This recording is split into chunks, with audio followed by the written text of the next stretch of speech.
ज़बूर number 2 साम 2 verse 8। खुदा के कलाम मुकद्दस में यूं रकम है, कलाम खुदा में यूं रकम है, सुनिए।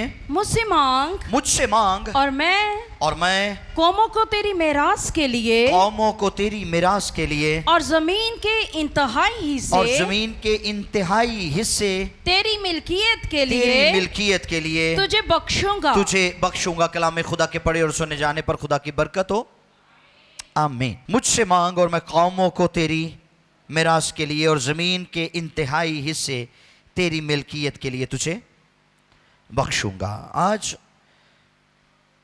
जो टॉपिक है मेरा वो है मांगना दुआ का एक हिस्सा है।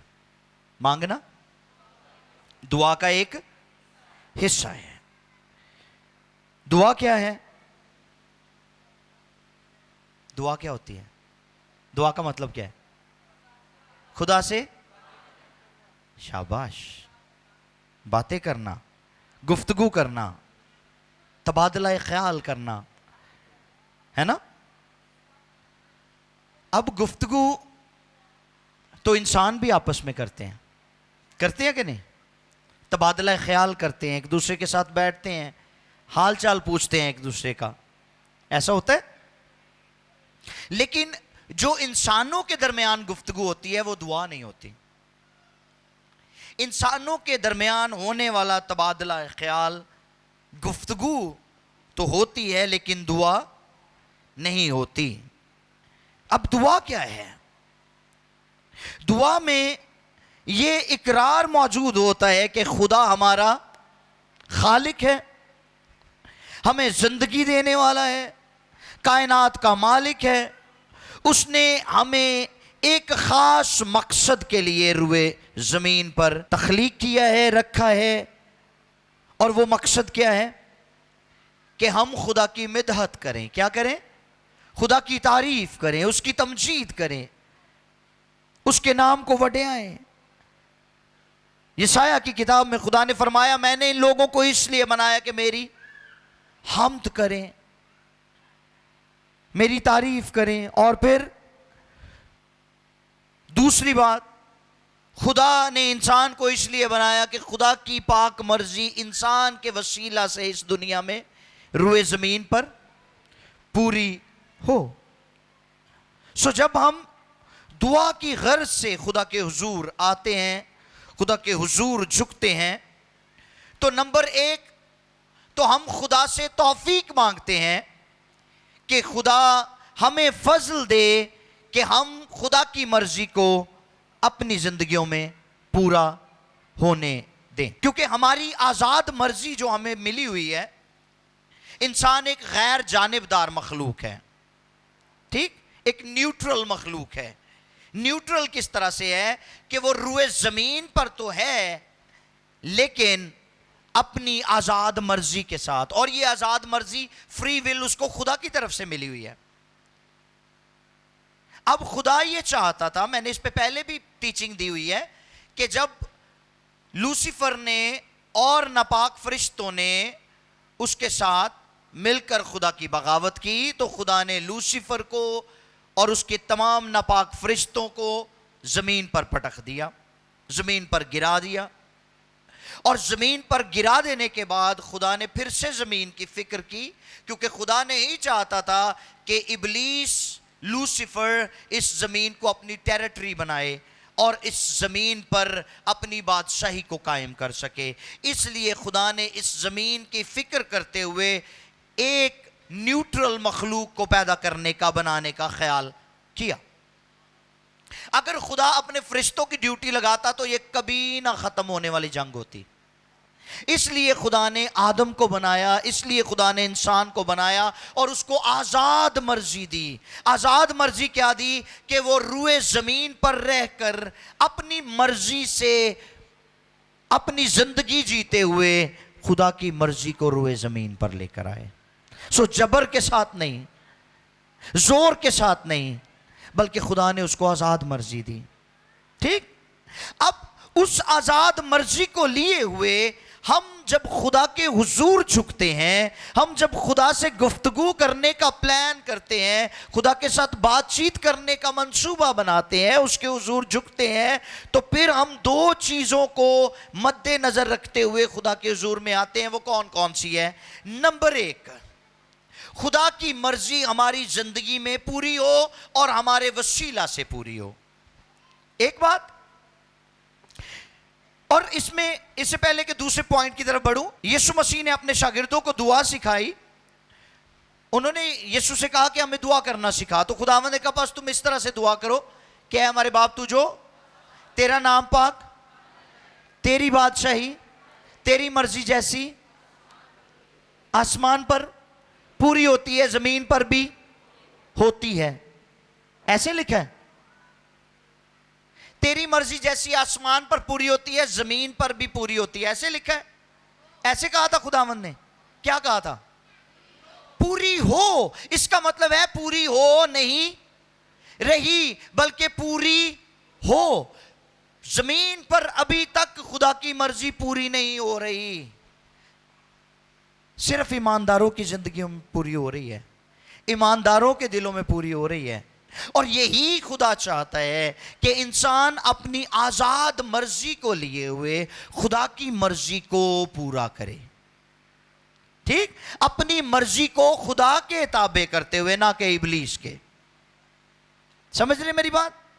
अपनी मर्जी को खुदा की मर्जी के ताबे करते हुए खुदा की मर्जी को पूरा करे। सो ये पहला काम है हमारा रुए जमीन के ऊपर जो हमें करना है। इस गर्ज से हम खुदा के हुजूर झुकते हैं, खुदा से फजल मांगने के लिए कि खुदा हमें फजल दे के हम उसकी पाक मर्जी को रुए जमीन पर।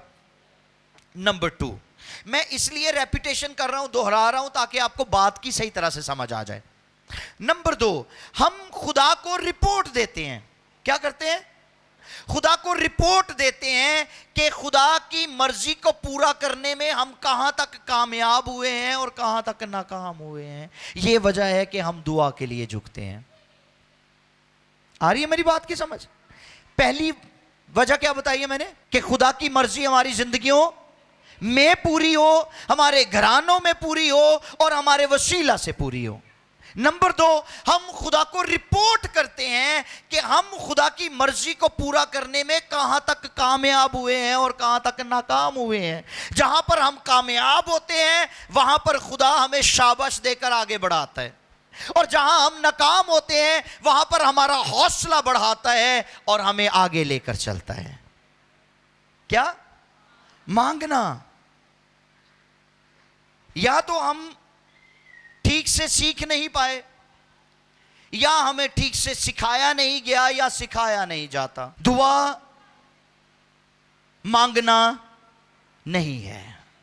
कहिए दुआ का मतलब मांगना नहीं है। जरा दलेरी ना कह दो इस गाल नो। दुआ का मतलब मांगना नहीं है, बल्कि मांगना दुआ का एक हिस्सा है। ओके? यीशु मसीह ने जब ये पैटर्न दिया, ये तरीका सिखाया दुआ करने का, मत्ती की इंजील 6 बाब की 9वीं आयत से 14वीं आयत तक, तो वहां पर यीशु ने मांगने के एक छोटे से पोर्शन को भी डिस्कस किया, एक छोटे से हिस्से को भी डिस्कस किया। चलते चलते क्या था वो? ऐ हमारे बाप तू जो आसमान पर है, तेरा नाम पाक, तेरी बादशाही, तेरी मर्जी जैसी आसमान पर जमीन पर भी। और फिर आगे क्या कहा? हमारी रोज की रोटी, एक छोटा सा हिस्सा, हमारी रोज की रोटी आज हमें दे, और फिर आगे बढ़ गए। अब हमने क्या किया है कि सारी बातों को एक साइड पर रखकर इस एक हिस्से को उठाकर इसको दुआ का नाम दे दिया, और हमारी लिस्ट भी मांगने से शुरू होती है और मांगने पर ही खत्म होती है। जो फहरिस्त हमने बनाई होती है दुआ की, वो मांगने से शुरू होती है और मांगने पे जाके खत्म हो जाती है। That's it. क्या ये दुआ है? हरगिज नहीं।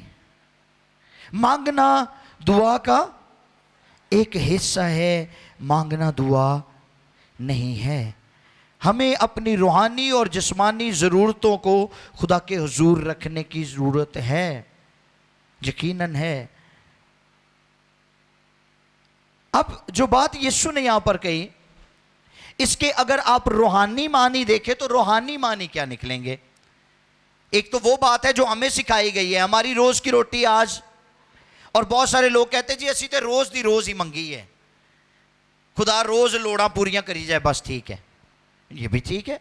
लेकिन इसका रूहानी जो मानी है वो क्या है? रूहानी तौर पर हम इसको कैसे समझेंगे? यूहन्ना की इंजील का जब 6वां बाब पढ़ते हैं हम, तो वहां पर आपको एक वाक्य मिलता है। वो कौन सा वाक्य है? खुदावंद यीशु ने 5000 लोगों को खाना खिलाया बियाबान के अंदर। और खाना खिलाने के बाद लोग रुखसत हो गए, लोग चले गए। यीशु भी वहां से मूव कर गए, शागिर्द भी चले गए। अगले दिन वो लोग फिर यीशु नु लभदे फिरदे सी। आप उस चैप्टर को पढ़िएगा, आपको ये सारा वाक्य वहां पे मिलेगा। अगले दिन ये लोग फिर यीशु को ढूंढ रहे थे, और कलाम में लिखा है ये यीशु को ढूंढते ढूंढते ढूंढते ढूंढते कफरनहूम में आए। और कफरनहूम में जब यीशु को देखा तो कहते ओ खुदावन, हम तो तुझे वहीं ढूंढ रहे थे। खुदावन ने कहा तुम मुझे नहीं ढूंढ रहे थे, तुम रोटी को ढूंढ रहे थे। ठीक, तुम्हें रोटी की फिक्र थी, रोटी पीछे आए हो तुसी। आज भी बहुत सारे लोग हैं वो इबादतों में इकट्ठे होते हैं, लेकिन कलाम सुनने के लिए नहीं, बल्कि जिस्मानी खुराक के लिए। जिस्मानी खुराक की हमें जरूरत है, ठीक है, लेकिन हमें उसी के सहारे नहीं जीना। इब्लीस जब यीशु के पास आया तो उसने कहा फरमा ये पत्थर, तो यीशु ने उसको क्या जवाब दिया? यीशु ने कहा कलाम में यूं लिखा है कि इन आदमी सिर्फ रोटी ही से जीता, बल्कि हर उस बात से जो खुदा के। इसका मतलब है खुदा की मर्जी को पूरा करना हमारी फर्स्ट प्रायोरिटी होनी चाहिए। हमारी पहली तरजीह खुदा की मर्जी को पूरा करना होना चाहिए। रोटी तो मिल ही जाएगी, ठीक। अब यीशु ने यहां पर 6 बाब की 35वीं आयत में, 34वीं आयत में शागिर्दों ने यीशु से कहा कि हमें वो रोटी जो जिसकी तू बात कर रहा है हमेशा दिया कर। तो यीशु ने कहा जो रोटी आसमान से उतरी है वो मैं हूं। और मत्ती की इंजील के इस 6 बाब की 11वीं आयत में जो बात खुदावंद कर रहे हैं कि तुम जब दुआ करो तो कहो हमारी रोज की रोटी आज हमें दे। इससे मुराद ये है, इसके रूहानी मानी ये है कि तुम्हें हर रोज मेरी जरूरत है। ये बात खुदावंद यीशु ने शागिर्दों से कही, और ये बात आज आपके और मेरे लिए, हम सब के लिए है कि हमें हर रोज उस आसमानी रोटी की जरूरत है जो यीशु मसीह है। आमीन। उसके बगैर हम जिंदा नहीं रह सकते, उसके बगैर हम जी नहीं सकते। क्योंकि यूहन्ना 10:10 में खुदावंद कहते हैं चोर नहीं आता मगर चुराने, मार डालने और हलाक करने को, मैं इसलिए आया कि वो जिंदगी पाए। और अब कसरत की जिंदगी उसको मिलती है जो आसमानी रोटी को खाता है। आमीन। जो यीशु मसीह को लेता है। अब हमें इस बात को समझना है कि क्या हमारी फेलोशिप खुदावंद के साथ होती है या नहीं। हम दुआ करते हैं तो किस गर्ज से करते हैं? हम दुआ करते हैं तो हमारे मकासद क्या होते हैं? मांगना अच्छी बात है, बुरी बात नहीं है, मैं मांगने के खिलाफ नहीं हूं, लेकिन मांगना सब कुछ नहीं है, मांगना दुआ नहीं है। और एक और बात, मांगना है लेकिन फिक्रमंद नहीं होना। हालेलुया। मांगना जरूर है लेकिन फिक्रमंद नहीं होना, क्योंकि फिक्रमंदी खुदावंद को नापसंद है। फिक्रमंदी बेतकादी का बायस बनती है, फिक्रमंदी बदनुआनी का बायस बनती है, बदगुमानी का बायस बनती है। फिक्रमंदी गुनाह है। मांगना है लेकिन फिक्रमंद नहीं होना। जरा मत्ती की इंजील उसका 6 बाब और उसकी चंद आयत हैं, मैं चाहूंगा ये पढ़ दी जाएं ताकि आप फिक्रमंदी के हवाले से भी सीख लें। मैथ्यू 6 25, 27, 28, 30, 31, 34। 25वीं आयत, मत्ती 6:25 को हम पहले पढ़ेंगे। इसलिए मैं तुमसे कहता हूँ, खुदावंद कहते हैं इसलिए मैं तुमसे कहता हूं कि अपनी जान की फिक्र ना करना, अपनी जान की फिक्र ना करना कि हम क्या खाएंगे, हम क्या खाएंगे, या क्या पिएंगे, क्या पिएंगे, और ना अपने बदन की, और ना अपने बदन की कि क्या पहनेंगे, क्या पहनेंगे। क्या जान खुराक से और बदन पोशाक से, और बदन पोशाक से बढ़कर नहीं। 27वीं आयत भी पढ़िए। तुम में ऐसा कौन है जो फिक्र करके अपनी उम्र में एक घड़ी भी बढ़ा सके। एक घड़ी भी ਵਧਾ ਸਕਦੇ ਹੋ ਤੁਸੀਂ ਅੱਗੇ, ਐਵੇਂ बीपी लो करी ਜਾਂਦੇ हो अपना। कई अपना बीपी हाई कर लेते हैं। आप फिक्र करके एक घड़ी भी आगे नहीं बढ़ा सकते। 28वीं आयत भी पढ़िए। और पोशाक के लिए क्यों फिक्र करते हो, पोशाक के लिए क्यों फिक्र करते हो। जंगली सोसन के दरख्तों को गौर से देखो, जंगली सोसन के दरख्तों को गौर से देखो कि वो किस तरह बढ़ते हैं, किस तरह बढ़ते हैं। वो ना मेहनत करते, कोई मेहनत नहीं करते, ना काटते हैं, ना काटते हैं, तो भी मैं तुमसे कहता हूँ कि सुलेमान भी बावजूद अपनी सारी शान व शौकत के उनमें से किसी की माने मुलब्बस ना था। 30वीं आयत। जब खुदा मैदान की घास को जो आज है और कल तंदूर में झोंकी जाएगी ऐसी पोशाक पहनाता है, तो ए कम इत्का दो तुमको क्यों ना पहनाएगा। इसलिए, हाँ जी, इसलिए फिक्रमंद होकर ये ना कहो कि हम क्या खाएंगे, या क्या पिएंगे, या क्या पहनेंगे। सुन रहे हो कलीसिया, सुन रहे हैं। यीशु मसीह कहते हैं फिक्र ना करो क्या खाएंगे, क्या पहनेंगे, क्या पिएंगे। इन बातों की फिक्र में गैर कौमें रहती हैं, उन्हें रहने दो। आपको फिक्र करने की जरूरत नहीं है, क्योंकि जो ओहदा आपको मिला है वो कहीं उत्तम ओहदा है। और वो क्या है? आप मुकद्दस कौम और शाही कहानों का फिरका है। आमीन। खुदा के घर के लोग हैं, खुदा के बेटे और बेटियां हैं, ते फिर पुत्रां नूं धीआं नूं कादी फिक्र हुंदी है। आमीन। जो अब्बा सिर ते हुंदा है ते किसी नूं फिक्र, तो हमारा आसमानी बाप सर पे है हमारे, हमें क्यों फिक्र करने की जरूरत है।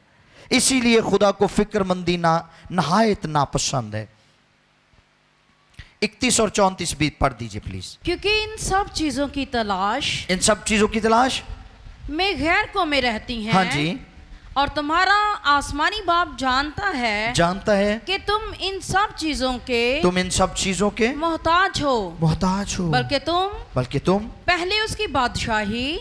अब ये काम है जो हमारे करने का है। पहले तुम उसकी बादशाही और उसकी रास्तबाजी की तलाश करो। तो ये सब चीजें भी तुमको मिल जाएंगी। ये पैकेज मिलेगा। ये पैकेज है खुदावंद की तरफ से। अगर किसी चीज की फिक्रमंदी करनी है तो फिर मसीह के लिए फिक्रमंद रहा करें। आमीन। फिर कलाम पढ़ने के लिए फिक्रमंद रहा करें। अगर कोई फिक्रमंदी आप अपने अंदर लाना चाहते हैं, कोई फिक्रमंदी अपने अंदर लाना चाहते हैं, तो कलाम की फिक्रमंदी लेकर आएं, दुआ करने की फिक्रमंदी लेकर आएं, वर्शिप करने की फिक्रमंदी लेकर आएं, रास्तबाजी के मुतलाशी हो जाएं, बादशाही के मुतलाशी हो जाएं। चीज़ां सारियां पैकेज विच मिल जाएंगियां। आमीन। दुनियावी चीज़ां ली फिक्रमंदी छड़ दो। मांगना कोई बुरी बात नहीं है, मांगना अच्छी बात है, लेकिन मांगना दुआ बोलो, क्योंकि मांगने असी बहुत ज्यादा वा ना, इसलिए दिल नहीं करता कहन नूं। हमारी दुआ मांगने पर मबनी है, इसलिए हमारा बोलने को दिल नहीं करता। बोलो दलेरी नाल, मांगना दुआ नहीं है, बल्कि मांगना दुआ का एक हिस्सा है। असी अपना हिस्सा लेना है। अब हिस्सा लेना कैसे है, यह भी मैं आज आपको सिखाऊंगा। आज शाम हिस्सा कैसे लेना है। मांगने के दो तरीके हैं, एक है आस्किंग और दूसरा है बेगिंग। एक मांगना है बा इख्तियार होकर मांगना, और एक मांगना है बे इख्तियार मांगना, ना हक मांगना। ठीक, एक मांगना है हक के साथ। धियां पुत्र अपने मां बाप को हक समझ के मांगते हैं ना, कि ये मेरा बाप है, मैं इससे जो कहूंगा वो करेगा, मुझे ला के देगा। मैं अपनी मां से जो कहूंगी वो करेगी, वालिदैन मेरे लिए ऐसा करेंगे। ऐसे ही है ना, हम उसको हक समझते हैं। और एक ना हक भी होता है, वो पता कौन है? अक्सर आपने देखा होगा रोड्स के ऊपर बेकारी आपसे भीख मांग रहे होते हैं। कईयों को आप दे देते हैं, कई ऐसे होते हैं उनको धुतकार देते हैं कि रब ताड़ा भला करे, जाओ माफ करो। ऐसे ही होता है ना। अब वो जो आपसे मांग रहा है वो बाइख्तियार नहीं है, बल्कि वो आपको दरखास्त कर रहा है कि जी दे दोगे तो ठीक है, ना दोगे तो ताड़ी मर्जी। ऐसे ही है। अब कई लोगों का खुदा के साथ भी रवैया ऐसा है, वो खुदा के हुजूर झुकते तो हैं, लेकिन खुदा को कहते हैं दे देगा तो ठीक है, ना देगा तो तेरी मर्जी। अरे नहीं, कलाम में लिखा है वो अपने महबूब को नींद ही में दे देता है। हालेलुया। वो अपने महबूब को नींद ही में आसूदा करता है, दे देता है। अगर हम चाहते हैं कि हम सोए हुए हों और हमें मुहैया हो जाए, तो फिर उसके लिए महबूब बनना पड़ेगा। आमीन। और महबूब बनने का तरीका क्या है? बड़ा आसान है। हमें खुदावंद यीशु मसीह को अपना शख्सी निजात देंदा कबूल करना है, खुदा बाप के खानदान में शामिल होना है, रूहुल कुद्स से लबरेज होना है, तो फिर ये पैकेज हमें मिल जाएगा। ठीक, खुदा की रास्तबाजी को लेना है, बाइख्तियार होना है, फिर हमें सब कुछ मिल जाएगा। यूहन्ना पहले बाब की 12वीं और 13वीं आयत लिखा है, लेकिन जितनों ने उससे कबूल किया, किसे? यीशु को, उसने उन्हें खुदा के फर्जंद बनने का हक बख्शा, यानी उन्हें जो उसके नाम पर ईमान लाए। लिखा है वो ना खून से ना जिस्म की ख्वाहिश से, ये 13वीं आयत है, वो ना खून से ना जिस्म की ख्वाहिश से ना इंसान के इरादा से, बल्कि खुदा से पैदा हुए। तो जो खुदा से पैदा हुए हैं वो बाइख्तियार तरीके से मांगते हैं। आमीन। उनकी दुआ रुकती नहीं है, फिर उनका राबता टूटता नहीं है, फिर सिग्नल्स ड्रॉप नहीं होते उनका कनेक्शन जबरदस्त होता है। ठीक। और जब वो अपने पोर्शन की तरफ बढ़ते हैं ना, मांगने वाले, कि पापा जी यह भी चाहिए है, तो पापा जी फौरन मुहैया कर देंगे ने। आपको पता भी नहीं होता, आप दुआ करके भूल जाते हैं, आप मांग कर भूल जाते हैं, लेकिन जब मिलता है तो आप हैरान हो जाते हैं कि ओह ये तो मैंने उस वक्त कहा था, तो मैं तो ज़हन से निकल गया था, तो खुदा बाप ने ये पूरा कर दिया है ना। सो ऐसा होता है, लेकिन उसके लिए आपको उसकी फर्जंदियत में आना पड़ेगा, उसके बेटे और बेटियां बनना पड़ेगा, उसकी रास्तबाजी की तलाश करनी पड़ेगी, उसकी बादशाही की तलाश करनी पड़ेगी, तो फिर आप बाइख्तियार होंगे। मत्ती की इंजील 7वां बाब और उसकी 7वीं आयत से 12वीं आयत तक हम पढ़ेंगे। यह बड़ा जबरदस्त हवाला है और अक्सर हम इसको पढ़ते हैं और जुबानी भी बहुत सारे लोगों को याद है। मांगो तो तुमको दिया जाएगा, मांगो तो तुमको दिया जाएगा, ढूंढोगे तो पाओगे, दरवाजा खटखटाओ तो तुम्हारे वास्ते खोला तो तुम्हारे वास्ते खोला जाएगा। क्योंकि जो कोई मांगता है उसे मिलता है और जो ढूंढता है वो पाता है और जो खटखटाता है उसके वास्ते खोला जाएगा। तुम में ऐसा कौन सा आदमी है? अब खुदावंद ने यहाँ पर कंडीशन दी है कि तुम में ऐसा कौन सा आदमी है कि अगर उसका बेटा उससे रोटी मांगे तो वो उसे पत्थर दे या अगर मछली मांगे तो उसे सांप दे। अच्छा तुसी दसो ताड़े चो इंज दा केड़ा है कि अगर आपका बच्चा आपसे रोटी मांगे तो आप उसको पत्थर दें? कीता जे कदी इंज? अगर किसी ने किया है तो हाथ खड़ा करे अपना। नहीं करते हम। आगे बढ़िए बाजी। बस जबकि तुम बुरे होकर, ये बात है, जबकि तुम बुरे होकर अपने बच्चों को अच्छी चीजें देना जानते हो तो खुदा बाप जो भला है, पाक है, उत्तम है, जलाली है, कुदूस है, मुहीब है, महान है, फतमंद और अर्जुमंद खुदा है, वो अपने बच्चों को, हालेलुया, वो अपने बच्चों को क्यों ना देगा? वो आपके मांगने से पहले जानता है कि आप किन चीजों के मोहताज हैं। वो आपकी जरूरतें पूरी करने के लिए तैयार खड़ा है, लेकिन उसके लिए उसको ये चाहिए कि आप उसके साथ रिश्ता बनाएं, रिफाकत नहीं। तुसी उदों ना चुको दे जरूर जो तानू लोड़ है, जब आपको अपनी जिस्मानी ज़रूरतों को, घराने की ज़रूरतों को, माली ज़रूरतों को पूरा करना है, बल्कि आपको ये जानकर हर रोज़ उसके हुजूर झुकना है कि मुझे खुदा बाप की मर्ज़ी को रुए ज़मीन पर पूरा करना है, और यही मेरा फ़र्ज़ कुली है, यही मेरा सबसे पहला और सबसे बड़ा फ़र्ज़ है जिसको मुझे अदा करना है। अब कुछ लोग ऐसे भी हैं जिनको नहीं मिलता। याकूब चौथे बाब की 30वीं आयत में लिखा है, तुम मांगते हो और तुम्हें मिलता नहीं इसलिए कि बुरी नीयत से मांगते हो। तो कई बुरी नीयत नाल भी मांगते हैं, हाँ जी, कि खुदा सानू दवे ते असी डेली जंक फूड खाइए, खुदा हमें दे तो हम उस दौलत के गुल छड़े उड़ाएं। इसकी मैंने एक एग्जाम्पल दी थी। कई इंज भी कहते हैं जी, रब सानू गड्डी दवे, रब सानू पैसा दवे, असी लाहौर जाके चाह पिया करिए। कितनी बुरी सोच है ये, कितनी बुरी सोच है ये। आप किस बात के लिए मांगते हो? बुरी नीयत के साथ। हमें बाइख्तियार होकर मांगना है, और जब बाइख्तियार होते हैं तो फिर हमारी नीयत में फतूर नहीं आ सकता। अब बेख्तियार मांगना, उसकी एग्जाम्पल हमें अमाल की किताब में मिलती है, 3 बाब और उसकी पहली 3 आयात में लिखा है कि जब पतरस और यूहन्ना दुआ करने के लिए हैकल में जा रहे थे, और हैकल के दरवाजे पर जो खूबसूरत कहलाता है, और खूबसूरत के लिए जो यूनानी जुबान का लफ्ज इस्तेमाल हुआ है वो है होरायोस, जिसका मतलब है अपॉइंटेड टाइम, मुकर्ररा वक्त।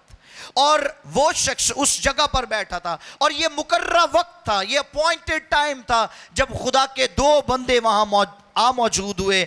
और इस शख्स ने, जो मांगने वाला था, जन्म का लंगड़ा था, इसने उनकी तरफ देखा कि मुझे इनसे कुछ मिलेगा, और पतरस ने उससे कहा, सोना और चांदी तो मेरे पास नहीं है। तो यहां पर बेइख्तियार होकर मांग रहा है। अब मैं तुम्हें बाइख्तियार होने का तरीका बताता हूं। तू बाइख्तियार होकर मांग, तुझे सब कुछ मिल जाएगा। पतरस ने कहा, सोना और चांदी तो मेरे पास नहीं है, लेकिन जो है वो तुम्हें दिए देता हूं। वो ये है कि यीशु मसीह नासरी जो खुदा का बेटा है, उसको कबूल कर, अपनी जिंदगी में ले ले, मौजसा ले ले, उठ खड़ा हो और जा, जो कुछ भी उससे मांगेगा वो तुझे देगा। हालेलुया।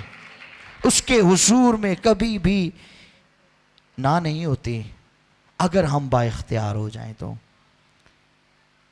आ रही है मेरी बात की समझ? सो दुआ मांगना, बल्कि मांगना दुआ का एक हिस्सा है। इस गल नूं पल्ले बन लो अपने, जे तुसी कामयाब मसीही जिंदगी गुजारना चाहते होते। हर वेले मंगते ना बने रहा करो, कभी कभी खुदा से दिल की बात किया करें। खुदा को अपने दिल की कहने दिया करें। कभी कभी चुप करके बैठ जा करो। ये मेरा तरीका है जिस तरह से मैं दुआ करता हूँ। खामोश हो जाया करें और खुदा के पाक रूह को मौका दिया करे कि वो आपसे गुफ्तगू करे, वो आपसे बात करे, और फिर आपको खुदा को सुनने की आदत पड़ेगी।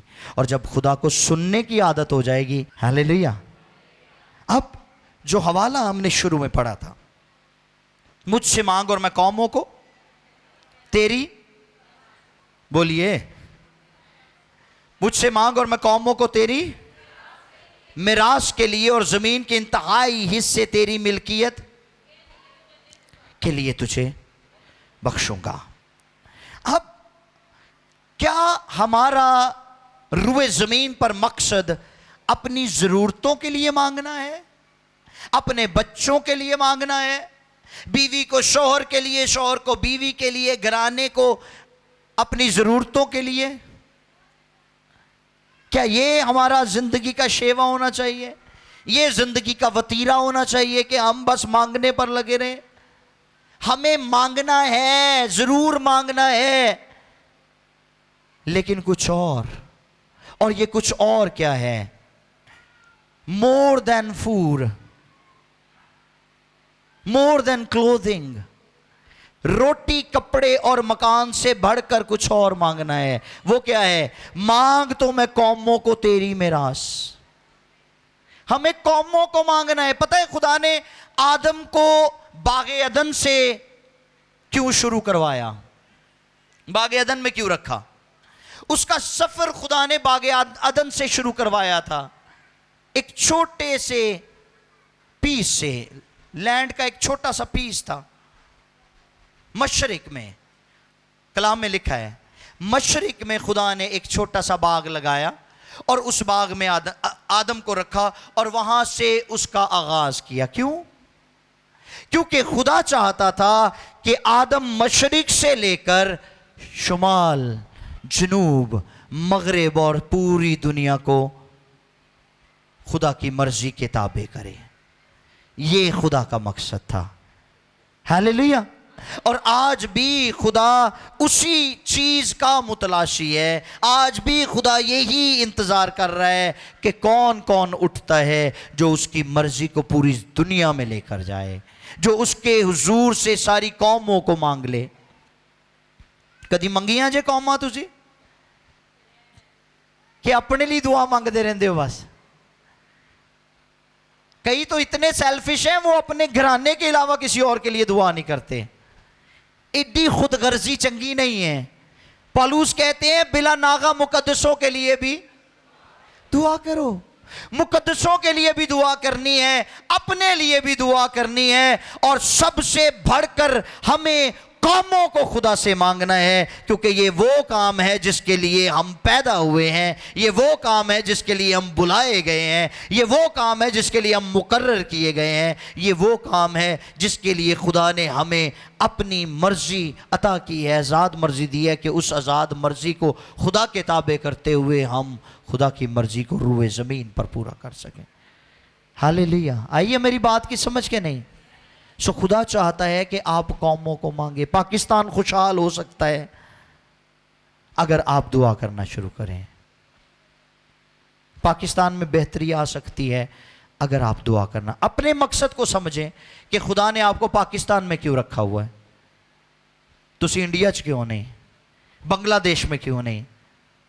आप इंडोनेशिया में, मलेशिया में, कहीं और क्यों नहीं? पाकिस्तान में क्यों है स्पेसिफिकली?